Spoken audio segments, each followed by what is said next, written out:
సభ అధ్యక్షుడు, వేదిక మీద ఉన్నటువంటి పెద్దలు, ఇక్కడికి విచ్చేసిన ఆయా జిల్లాల నుంచి విచ్చేసినటువంటి తెలంగాణ ఉద్యమకారులు, నిండి చింతపల్లి గ్రామస్తుల అందరికీ కూడా తెలంగాణ ఉద్యమ అభివందనాలు తెలియజేసుకుంటున్నాను. నిండి చింతపల్లికి లాల్ సలాం చెప్తా ఉన్నా. ఎందుకంటే ఈ దేశంలో మొట్టమొదటిసారిగా అమరుల స్తూపాలను కూల్చివేస్తూ వస్తున్నటువంటి ప్రభుత్వం ఒకేసారి ఒక సందర్భంలో మానసిక ఘర్షణకు లోనైంది. త్యాగాలు కనుమరుగు చేస్తున్నటువంటి పరిస్థితులు వచ్చినవి. దేశం మొత్తం మీద ఉన్నటువంటి స్తూపాలు ఏదైతే గుర్తులు ఉన్నాయో గుర్తులు లేకుండా చేసినటువంటి రాజ్యం ఏ ఉక్కుపాదమైతే మోపిందో ఆ సందర్భంలోనే తెలంగాణ అమరుల సాధన సమితి కమిటీ ఆధ్వర్యంలో తెలంగాణ జిల్లాలో ఉన్నటువంటి స్తూపాలను శుద్ధి చేస్తూ నివాళులు అర్పించాలనుకున్నప్పుడు కొద్దిగా మనసుకు ఒక ఆనందం అనిపించింది. కానీ నిండి చింతపల్లి యువకులకు మరోసారి నేను ధన్యవాదాలు తెలియజేస్తా ఉన్నాను.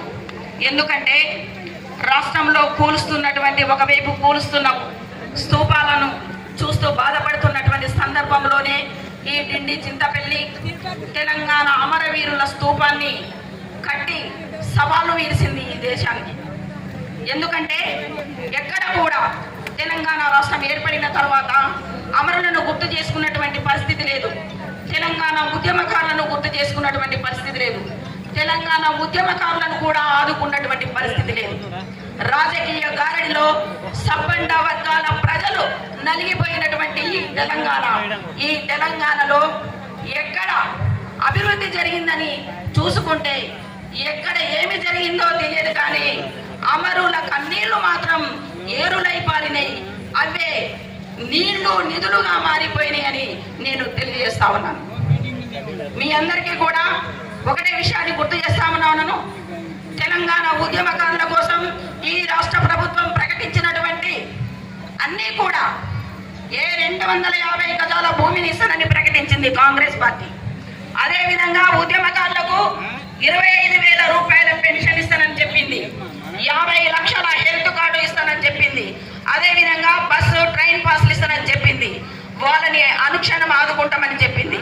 ఈ మాటకు ఎందుకంటే గౌరవ ముఖ్యమంత్రి అయినటువంటి రేవంత్ రెడ్డి గారి ఊరికి దగ్గరలో ఉన్నటువంటి ఈ నిండి చింతపల్లి తెలంగాణ అమరవీరుల స్తూపాన్ని విరిసింది.